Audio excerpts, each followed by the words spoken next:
एक वीरान घर में दो अजनबी मखलूक़ात के साथ फंसे हुए एडवर्ड को भागने के लिए सिर्फ और सिर्फ दरवाज़ा नज़र आ रहा था।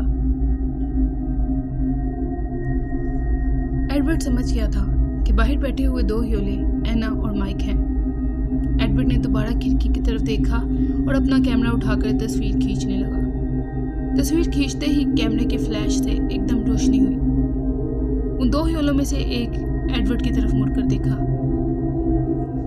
एडवर्ड ने डर के मारे अपना कैमरा वहीं फेंका और दरवाजे की तरफ भागा। उसने जल्दी से दरवाज़ा खोला और भागने लगा। वो ह्योले भी उसके पीछे भागने लगे। वो घर के आंगन से निकला और कच्चे रास्ते पर जा पहुंचा। रास्ता वापसी पर ढलान पर था। वो वहां से फिसला और उसका सर फट गया। अब उसे चक्कर आ रहे थे, लेकिन वो ह्योले अभी भी उसके पीछे थे। वो भागता रहा। उसकी सांस फूल रही थी। वो बहुत बुरे तरीके से हाँफ रहा था। इतने ऊंचे पहाड़ से नीचे पैदल उतरना नामुमकिन था। वो भागता भागता रोड पर आ गया। उसे दूर ही से रोड पर खड़ी हुई एक बस दिखाई दी। वो भागकर बस के पास गया तो बस का दरवाजा लॉक था। बस ड्राइवर अपनी सीट पर सो रहा था। वो बस ड्राइवर एरिक था। एडवर्ड ने जोर जोर से एरिक को आवाज दी और दरवाजे को खटकाने लगा। वो बहुत बुरे तरीके से डरा हुआ था। एडवर्ड के शोर की वजह से एरिक अपनी नींद से उठा। उसने जल्दी से दरवाजा खोला और एडवर्ड को बस के अंदर कर लिया और जल्दी से दरवाजे को बंद कर दिया। उसने बगैर एडवर्ड की कोई बात सुने बस स्टार्ट की और वहां से अपनी बस भगाई। अभी भी वो ह्योले बस के पीछे भाग रहे थे। एरिक बस चलाता रहा। कुछ देर के बाद वो ह्योले बस के पीछे भागते हुए दिखाई नहीं दे रहे थे। एरिक और एडवर्ड ने सुकून का सांस लिया, लेकिन एडवर्ड अभी भी खौफ के मारे लरस रहा था, क्योंकि जो कुछ उसने देखा वो उसके लिए नाकाबिले कबूल था। उसे अपनी आंखों पर यकीन नहीं आ रहा था कि वो इतनी बड़ी मुश्किल से बच के निकला था। एरिक ने बस रोकी और एडवर्ड पर चिल्लाने लगा।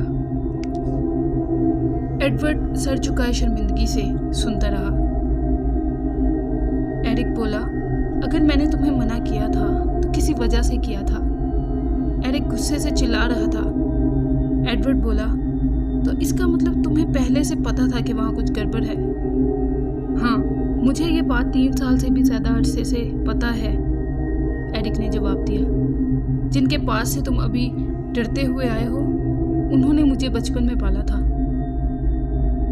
यानी वो तुम्हारे माँ बाप हैं? एडवर्ड ने पूछा। नहीं, माँ बाप नहीं हैं, नेक इंसान हैं, बल्कि थे। एडवर्ड ने चौंक कर पूछा। हाँ थे, अब वो आदमखोर बन चुके हैं और उसकी वजह भी मैं ही हूँ, शायद, एरिक ने मायूसी से जवाब दिया। एरिक मजीद बोला, मेरे पापा एक बस ड्राइवर थे। ये बस उन्हीं की है। मैं अपने मामा पापा का एक इकलौता बेटा था। एना और माइक का भी एक ही बेटा था, सेबेस्टियन। मेरे पापा रोज सेबेस्टियन को ट्यूशन क्लासेस के लिए अपनी बस से पिक एंड ड्रॉप देते थे। इसी वजह से माइक और मेरे पापा की अच्छी दोस्ती हो चुकी थी, और इसी तरह मेरी और सेबेस्टियन की भी। मैं और सेबेस्टियन इकट्ठे खेलते थे। वो टूटी हुई झोंपड़ी जो तुमने देखी, वो हमारा घर था कभी, लेकिन मैंने वो घर छोड़ दिया। एरिक ने उसे मजीद बताया कि उसके पेरेंट्स एक एक्सीडेंट में मर गए थे जब वो 12 साल का था। तभी से वो एना और माइक के साथ रहने लगा था। वो बचपन ही से सेबेस्टियन का अच्छा दोस्त बन गया था और बचपन से लेकर जवानी तक माइक और एना के साथ बेटों की तरह रहा। सेबेस्टियन बचपन से ही बहुत लाडला था। वो कोई कामकाज नहीं करता था। घर बहुत ऊंचाई पर होने की वजह से खाना लाने का सारा सामान और घंटों का सफ़र तय करना, ये सब काम एरिक करता था। एरिक आगे बोला कि एना और माइक अब बूढ़े हो रहे थे। उनका हर महीने इतना सफ़र करना मुश्किल था, सो हर महीने सौदा सलफ लेने एरिक ही आया जाया करता था। सब कुछ ठीक चल रहा था, लेकिन सेबेस्टियन ने सब कुछ बदल दिया। वो शहर जाकर जॉब करना चाहता था, एक शहरी जिंदगी गुजारना चाहता था। उसने अपने माँ बाप को छोड़ दिया और लड़ झगड़ कर शहर चला गया। जिसका सदमा ऐना को बहुत ज़्यादा लगा। उसकी तबीयत मज़ीद ख़राब होने लगी थी, लेकिन मैं उनके साथ बेटों की तरह रहा। उनके छोटे मोटे काम करता था और साथ बस भी चलाता था। सब कुछ तब बदल गया जब मैं एक हादसे की वजह से कोमा में चला गया। क्या मतलब कोमा? क्या हुआ था तुम्हें? एडवर्ड ने पूछा। एक तूफानी रात में बस चलाकर घर जा रहा था कि मेरा एक्सीडेंट हो गया। सारी रात सड़क पर पड़ा रहा। सुबह के वक्त एक आदमी ने मुझे हॉस्पिटल दाखिल करवाया। मैं 3 साल तक कोमा में रहा। मेरी एक टांग टूट चुकी थी। तो 3 साल तक एना और माइक अकेले रहे? एडवर्ड ने एरिक से पूछा और एरिक ने हाँ में जवाब दिया। तो जैसा तुमने कहा कि शहर आना जाना सिर्फ तुम्हारा था, उन्हें शहर से जोड़ के रखने वाले सिर्फ तुम थे। तुम्हारे 3 साल कोमा में चले जाने की वजह से तो उनकी जिंदगी रुक गई होगी, एडवर्ड ने उससे पूछा, जिसके जवाब में एरिक ने हाँ कहा। एडवर्ड ने उससे मजीद पूछा कि जैसे तुमने बताया कि उनको खाना लाकर तुम देते थे, तो 3 साल तक उन्होंने सरवाइव कैसे किया? वो जिंदा कैसे रहे?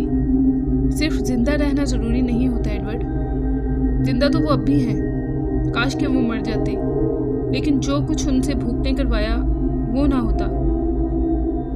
वो आदमखोर बन चुके हैं। उन्होंने पहले जानवर खाए और फिर आहिस्ता आहिस्ता इंसानों का शिकार करना शुरू कर दिया। तुम्हें ये सब कैसे पता कि वो इंसानों को खाते हैं? जिसके जवाब में एरिक ने कहा, नहीं, ऐसा कुछ नहीं है जैसा तुम सोच रहे हो। जब मैं कोमा से जागा तो मुझे सिर्फ एना और माइक की टेंशन थी। जब मैं इनके पास वापस गया तो जो कुछ मैंने देखा, मुझे अपनी आंखों पर यकीन नहीं आया। एना और माइक एक लूमड़ खा रहे थे, कच्चा गोश्त चबा रहे थे। माइक की आंखें बिल्कुल बदल चुकी थीं। उसकी आंखें बिल्कुल सुर्ख थीं और वो मेरी तरफ देखकर गुर्राने लगा। मैं डर के पीछे हट गया। वो मेरी तरफ लपका, लेकिन एना ने उसकी बाजू से उसे रोक लिया। एना अभी भी मुझे पहचान सकती थी। उसकी आंखों में आंसू थे, लेकिन कुछ सेकंड के बाद उसकी आंखें भी बदलने लगी थी। मैं मौके का फ़ायदा उठाते हुए वहाँ से भाग निकला।